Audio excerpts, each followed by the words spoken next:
Good evening. It's the 5th of June. Tonight, an election victory that feels more like a defeat. We're going to bring you a detailed look at the India election that has thrown up a stunning result that few saw coming. I'm Beverley O'Connor. Stay with us on The World.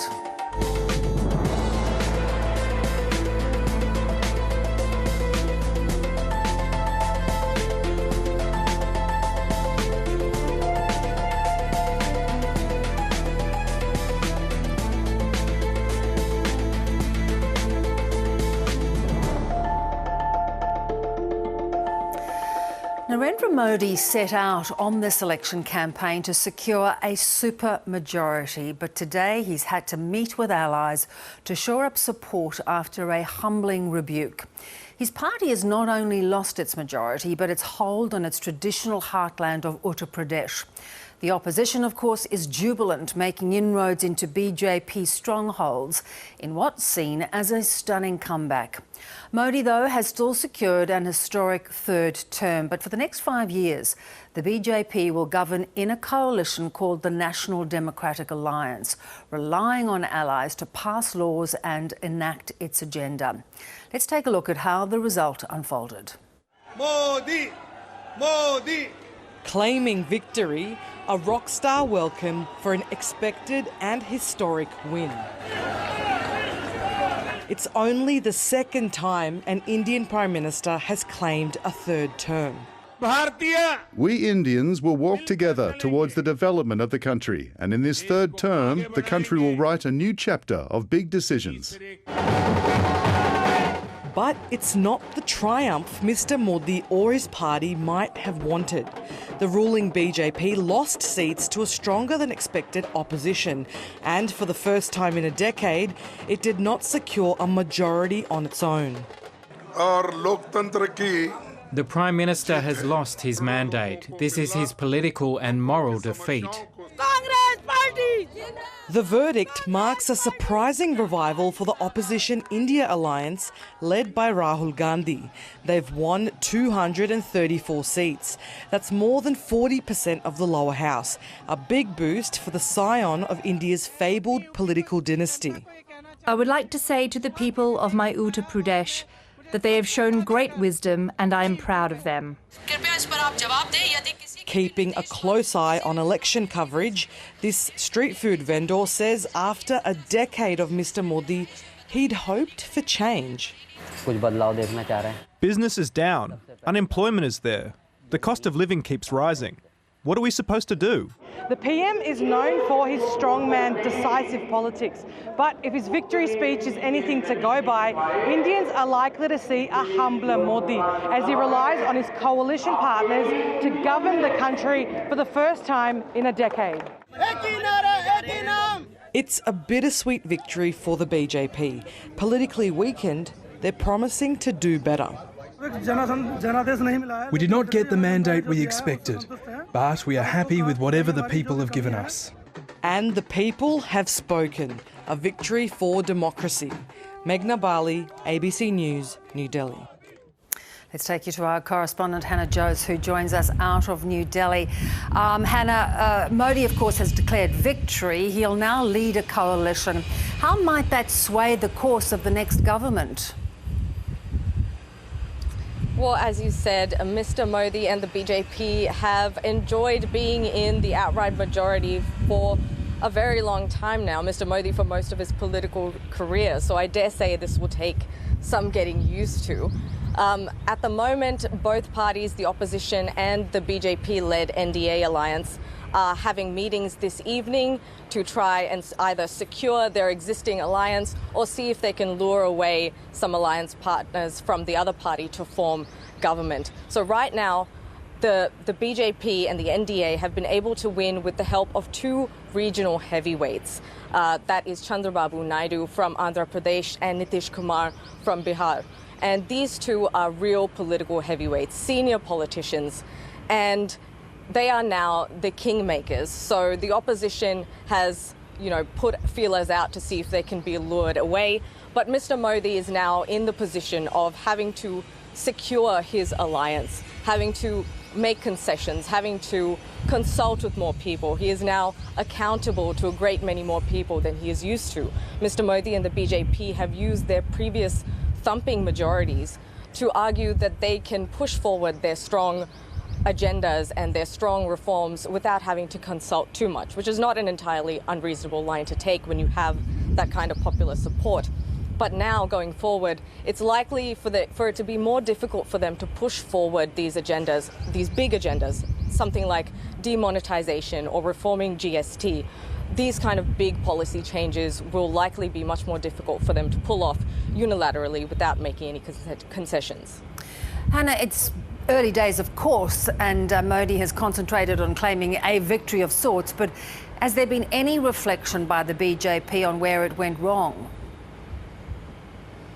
Well, Mr. Modi, in his speech at the BJP headquarters the evening of counting day, the evening of results, he did not seem to make much mention of what had happened, losing his majority, losing Uttar Pradesh. It was very much, we thank the people, congratulations, we've won a historic third term. Now, BJP spokespeople have come on the record and said that, they are surprised by this loss and it is something that they will have to reflect on. But so far, there's been no acknowledgement of the fact that unemployment, underemployment, jobs for young people, and huge increases in the cost of living and essential food items, these things have not been acknowledged or mentioned by the party, really. Yeah. Let's talk a little bit about that mood of those people who try to vote for a change. And there's, of course, a lot of supporters of Modi. Are people shocked? It was quite a surprising result. Like when you were watching the live coverage on TV, the anchors themselves were very surprised as the numbers were coming in. And I would say that the opposition supporters and BJP and NDA supporters were both equally surprised. The BJP had been touting that they would win over 400 seats, a bigger majority than last time. So that was the expectation set there. So to not even make, 250 on its own would have been a shock, and was a shock to a lot of BJP supporters.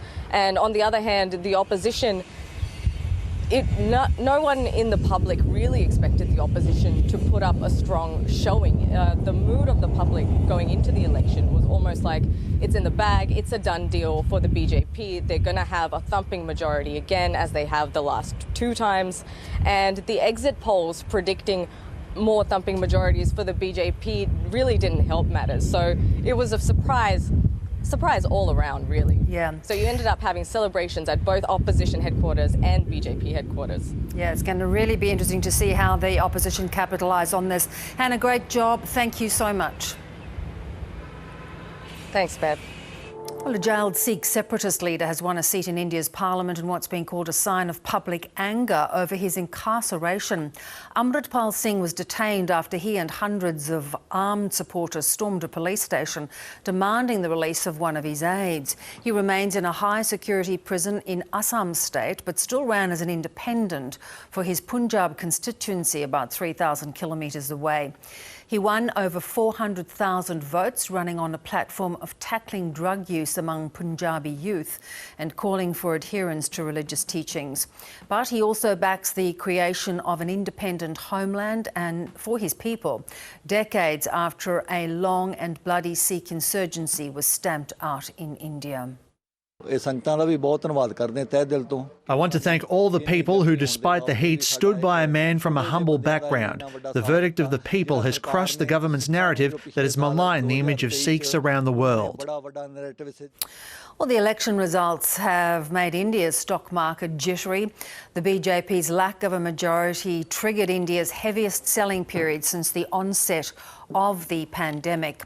Stocks did recover some ground today, but the political uncertainty means foreign money managers are thinking twice about committing to more investments. With BJP losing a lot of ground in rural areas, investors fear land and labour reforms that aim to unlock value and growth may now fall by the wayside. Well, throughout the Indian election campaign, Narendra Modi's nationalist BJP party relied heavily on exploiting historic Hindu-Muslim tensions. He even went so far as to call Muslim infiltrators during an election rally back in April, which sparked accusations of hate speech by the opposition. Journalist and editor of Mojo Story, Barker Dutt, joins us out of New Delhi. Barker, what a day, what a couple of few days. You were one of the few journalists actually predicting this shock outcome. What made you realise it was coming? It's good to see you again. And yes, what an election. You know, I travelled from the south of India to the north, spending about 45 days on the road. And while I was able to pick up some of the anxiety, some of the disquiet, even among Narendra Modi's own voters, even I, who had forecast some reduction in the BJP's kitty, was not prepared for the scale of fall that the BJP has just undergone in this election. What made me feel that the BJP would take a few knocks? Well, mostly I asked voters two questions. What do you like about the Modi government, and what do you not like? And I would ask their own voters, people who had voted them in this question. And while among the list of things that they liked, a lot of people would talk about infrastructure, security, India's place in the world, and so on. Among the things that people said was making them unhappy was the absence of enough focus on livelihood and jobs. And secondly, the BJP's own voters did not like the strident Hindu-Muslim divisiveness in the Prime Minister's own speeches. And they said, if he has a third term, we urge him, dial this down. This began to make me feel that something is shifting. I wasn't sure of the scale of the shift. The scale was much bigger than I had anticipated, but it is this that made me feel something was going to turn. Yeah, and that is so interesting that you talk about that, because Modi has exploited Hindu nationalism. He's almost sort of whipped it up, and it seemed to have been working for him. Yet India is a very proud secular nation. Do you think it was that sense of, no, we don't want this to go that far? I think Indians see politics around Hinduism, or Hindutva as it's known, and nationalism as two separate things. And perhaps, strategically, tactically, Modi and his party merged the two. Indians, if you ask them, do applaud Modi for tough nationalist stances vis-a-vis external adversaries. What they're not so comfortable with is when people at home are othered, when the Muslim community, 200 million Indian Muslims, are othered or treated as adversaries. And, in your opening comments, you spoke about the speech where the Prime Minister referred to members of the Muslim community as infiltrators. Later, intriguingly, in the campaign, obviously he got feedback that this had dented his image. This wasn't working for him. He actually disassociated from those remarks completely. And, in an interview to an Indian TV channel, he said, I didn't mean Muslims. But by then, that perception had gone down quite strongly. Now, look, let me make it clear. I'm not saying that this fall in seats is over any one thing. It's a combination of factors. And one of the things that enough people are not recognizing is that the Indian voter, I think, is not comfortable with any one person wielding too much power. In many ways, I see this verdict as an attempt to restrain and contain Narendra Modi, not reject him, but definitely clip his wings. Not comfortable with unbridled power. I think that is the message the voter is sending the Indian politician. So how well do you think Narendra Modi will respond to that message if he reads it properly? It's a very interesting question. The shift in language has begun. So just to make, put this in simple math, Modi doesn't have the numbers to form the government unless regional leaders support him. The two big regional leaders on whose support he's counting have politics very different from him. For instance, one of the leaders, Chandrababu Naidu, is on record in 2019 having called Narendra Modi a terrorist. Chandrababu Naidu has also supported affirmative action in the form of quotas for Muslims, something that Narendra Modi is in total disagreement with. I'm just giving you an example of how complicated it's going to be for Narendra Modi to manage the next few years. And the other interesting thing goes to personality. Modi has always been the alpha leader. That's how he's positioned his political persona. Now he has to go from being the alpha male to the consensus builder, because that's what you need to be to run a coalition government. And Modi, in whether it's state politics or national politics, has so far never had to run a minority government. This is his first time that he will be confronted with that. And he's going to have to let go not just of some of his more contentious policies that his allies will not agree with, but also some of the more angular parts of his own persona. He's going to have to soften the edges. Yeah. I don't know if he can. We'll have to see. It'll be very... And also to not have that power that he has enjoyed and sort of flourished under. You know, you talked about... people and the cost of living, the fact that a lot of people were left behind in the sort of economic miracle that India is in many, many ways and many people. Is this a bit of a victory for those underdogs that have been left behind?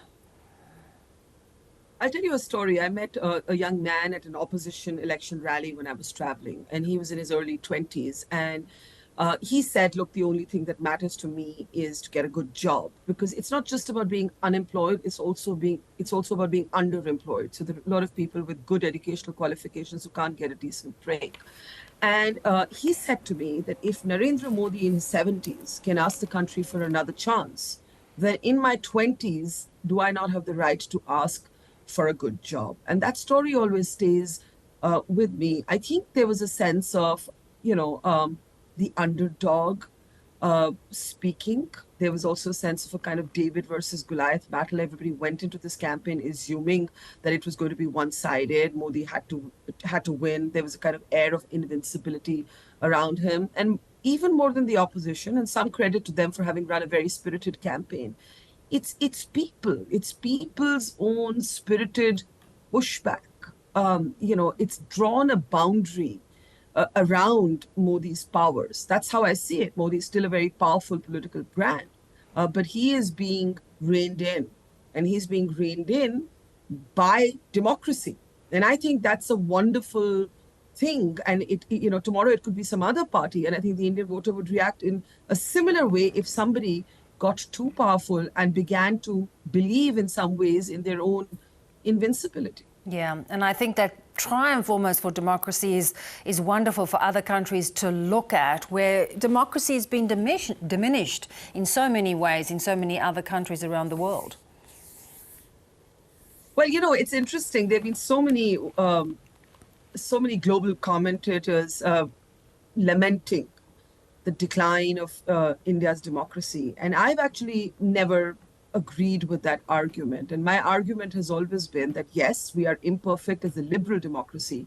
We can do much better on free speech or, independence for our institutions. But as an electoral democracy, we're irrepressible. I have always made that argument that the people of India are irrepressible, at least as far as their vote goes. The vote is the one thing that is equal in an extremely unequal, large, diverse country. And I think people are reminding the polity of that diversity, of that federalism, of how complicated we are. There is no single language or region or religion that holds us together. It is a larger idea of diversity. And therefore, that complexity is something that the politicians are going to have to deal with, this idea of sort of one leader, one language, one religion. India isn't that. And I think we're seeing the voters express that through their vote. Absolutely. Always love to get your thoughts on things and analysis. Thanks, Barker. Thank you for having me. Hope to see you soon. Likewise. Well, India's marathon 6-week election had record-breaking figures in terms of turnout, with some voters going to extraordinary lengths to ensure that their voice was heard. With extraordinary effort, India has pulled off the largest election the world has ever seen. Votes were cast at over 1 million polling stations nationwide during a 6-week phase, but not without difficulty. A lot of preparatory activities have been done, so we are confident that elections will be conducted in a free and fair manner. In India's western Maharashtra state, teams climbed up rocky hills with voting machines on their backs just to reach 160 voters in a remote area. Elsewhere, officials took whatever transport was available and travelled to areas grappling with violence just to reach voters. We are taking a boat now, then we will commute on a tractor to reach the polling station. The polling station is located in a dangerous place. All of this as a blisteringly hot summer set in, with temperatures reaching highs of 45 degrees, leading to water shortages and more than 100 heat-related deaths. People should only go outside if it's something important. The temperature is too high. I work at a hospital and we receive daily cases of brain hemorrhages. On the final day of voting, polling staff were among 33 people who died from heat stroke in just one state. Throughout the election, protesting Indian farmers endured the scorching weather and pressed on with their demands for better prices for their crops. As far as the elections are concerned, for the time being, we're all opposing the elections. No one is giving support to any party because no one listens to us. They're all thieves. Those who were showing support arrived to the polling booths in their millions. The majority of votes are cast using electronic voting machines called EMVs. The votes are then counted by supervisors and counting assistants in a process taking just one day. Breaking records, 642 million votes were added up in India's general election. Amy Marr, ABC News. And there were mixed reactions in New Delhi as many Indians woke up to the results. He will be a weak Prime Minister because he doesn't have all the power. It will be divided, so of course this Prime Minister will be weak. Initially, I feel that there'll be some weakness, but I think he's very efficient and he can manage everything, so I hope for the best. The results were good, but the seats were well short of BJP's and Modi's expectations. One reason behind this, I believe, is that the elections should be conducted in February-March. The people could not step out to vote due to the heat. It seems like Modi got a shock. We believe that his party were overconfident, and because of that, they lost so many seats. Well, Australia-India community advocate Kaishal Vyas says the results indicate a shift in India's democracy, but he does not believe it heralds a change in the relationship with Australia. For most Australians and for the Australian government and Australia as a whole, I don't think much changes. Prime Minister Modi has enjoyed a very, very positive relationship with Australia, be it with the Liberal government, be it with a Labor government, and I think that's going to continue. We've been really fortunate that both Australia and India have been able to enjoy more and more closer relations, and that's seen through free trade agreements, that's seen through the audiovisual co-production treaty that's recently been signed between Australia and India. So between economy, arts, education, there's fantastic collaboration between both countries, and both leaders enjoy a great relationship with one another. What I think actually this result does do, though, is that it emphasises the shared values that Australia and India have, in that one of the big concerns that has been made in the past is that with the sort of juggernaut that the BJP and Modi has had in India, there hasn't been a significant opposition over the last decade. This result has actually seen a resurgence of some sort of opposition, and regardless of what party anyone supports, whether it's BJP, any of the opposing parties, the NDA coalition, a stronger opposition is a stronger democracy. And in circumstances where India's global press freedoms and in circumstances where India's ranking in the democracy index has fallen a little bit over the last few years, that is actually a really, really good statement that the lifeblood and heartbeat of democracy in India is still beating. And I think that's a fantastic outcome, not just for India, but for Australia and the world generally. All right, let's just recap the stunning result in the India election, with Narendra Modi losing his majority and needing to form a coalition. A widely expected moment and a historic one. It's only the second time that an Indian Prime Minister has won a third term. It is the win of our commitment to a developed India, Mr. Modi told his supporters. But it isn't the victory he wanted, winning fewer seats than the last election, which will damage the air of invincibility that has surrounded Mr. Modi and the BJP over the past 10 years.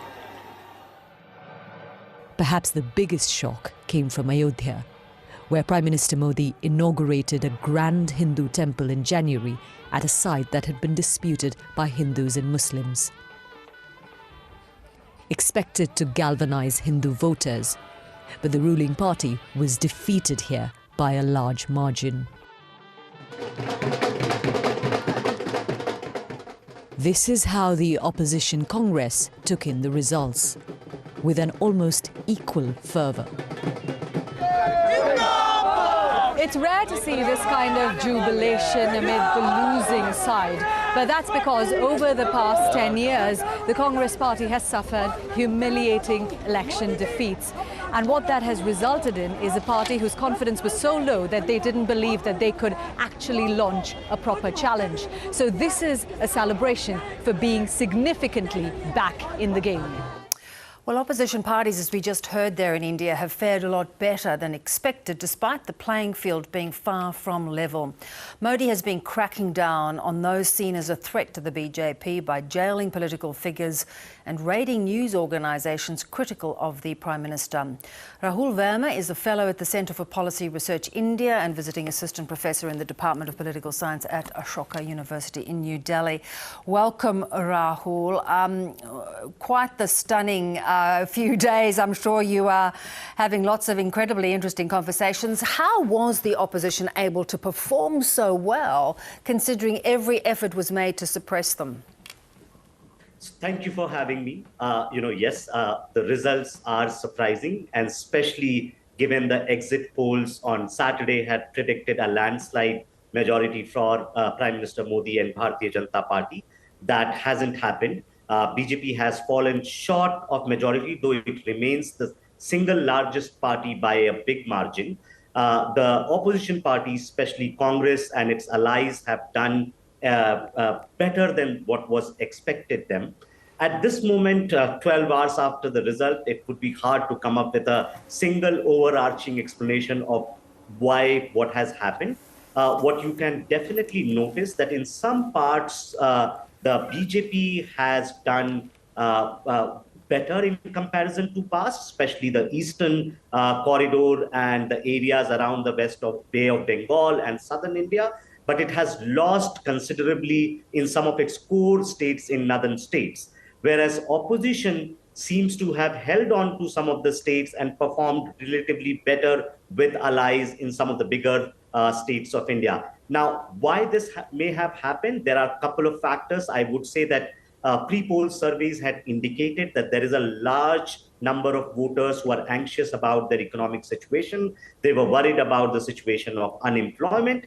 And it also seems that people from the bottom half of social pyramid, those who receive some kind of affirmative action help, they became anxious, especially given the opposition's counter-offensive, that if BJP comes with a big majority, they might tinker with the constitution and some of the social justice right. So it seems that a confluence of some of these factors have helped opposition to do better than what was expected of them. Yeah, and that's an interesting point that you make. It may be more against the BJP or the concerns of that sort of huge majority, not necessarily the performance of the opposition. And I'm particularly interested in your thoughts of Rahul Gandhi as a potential future Prime Minister.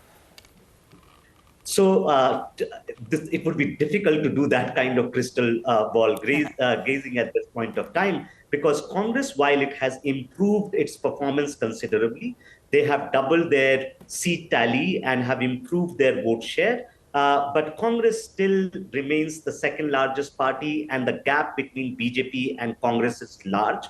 Even when you put all the opposition parties, especially that were part of the Congress alliance, are below the Bharatiya Janata Party and its allies, right? So yes, it's possible that Congress can attract some more players and may make a claim to form the government, but that remains a bit thing to be seen in future. And it's also possible that Congress might want, like even if it wants to form a government today or say a couple of years later, they might want to get a leader who might have more appeal towards the broader section of political parties. And in that sense, Rahul Gandhi might be as a de facto leader of the party, but he may not take a formal position. Even now, while he is the most important leader for the Congress, he's not the president of Congress party. Yeah, okay, interesting. So look, let's talk a little bit about those economic factors that were probably at play. You know, Modi had wanted to position India as the third largest global economy. There was a lot to do to get there. How do you see his new coalition partners working with him in terms of that economic progress? So I think BJP and Prime Minister Modi, if they get the third term, this would be in coalition. The previous two were in a single party majority. And so they will have to be dependent on some of these coalition partners, and they will have to be more accommodative of their aspirations. That means some of the big bang reforms that the BJP had planned will need more consensus building. But what we have seen from India's past, that once you have coalition government, while it becomes harder to get legislation passed, but once they get passed, because there is already some consensus building that has already taken place, it's much more possible that it will see through the light of the day. I think Prime Minister Modi would want to continue to leave, work towards leaving a big positive legacy on the economic front. And they will continue to hopefully build more consensus. But they will have to work in a challenging environment, not because of just reduced majority. India remains a country where a large number of people are poor. They are dependent on state for their well-being. There is extreme and this is a global problem where unemployment seems to be on rise and income inequalities are rising. And so those challenges are going to be greater in a country like India, where you have a billion-plus population. So no matter who becomes the prime minister in a week, the challenges are going to be very formidable, and they have to work on that. Are you confident Modi will serve out this term? It's crystal ball difficult to say at this moment of time, and it would also depend on in a couple of months we'll also have elections in some important states. BJP has not done really well in these states this time around, especially state of Maharashtra, where you have Mumbai, which is considered as financial capital of India. And so if BJP continues to underperform in some of these states, I think the power or the projection of power of BJP will see a considerable hit. And so there are multiple scenarios possible, and each would depend on how BJP performs in the domestic arena and how it is accommodative of various allies that have joined them. You know, even our Prime Minister Rahul got on board with Modi mania. We have a big Indian diaspora in Australia. Where do you think this positions Modi now on the world stage, given he's had this little bit of a setback? See, it's not easy for any incumbent to see a third time return, right? What, of course, BJP was hoping that Prime Minister Modi would return third time with a single majority, and that would have been historic both in the Indian context but also in the global context. You know, many countries are going to see polls in next few months. You will have Rishi Sunak of UK facing polls in July, President Biden facing polls in November. And in each of these places, incumbents are not going to have an easy time. So returning third time is impressive, but yes, I think because they are coming with a reduced majority, if they come to power, that will have some bearing, but Modi continues to remain very, very popular leader, and I think that is likely to continue. Rahul, great to get your thoughts on this. Thank you very much for joining us. Thank you for having me.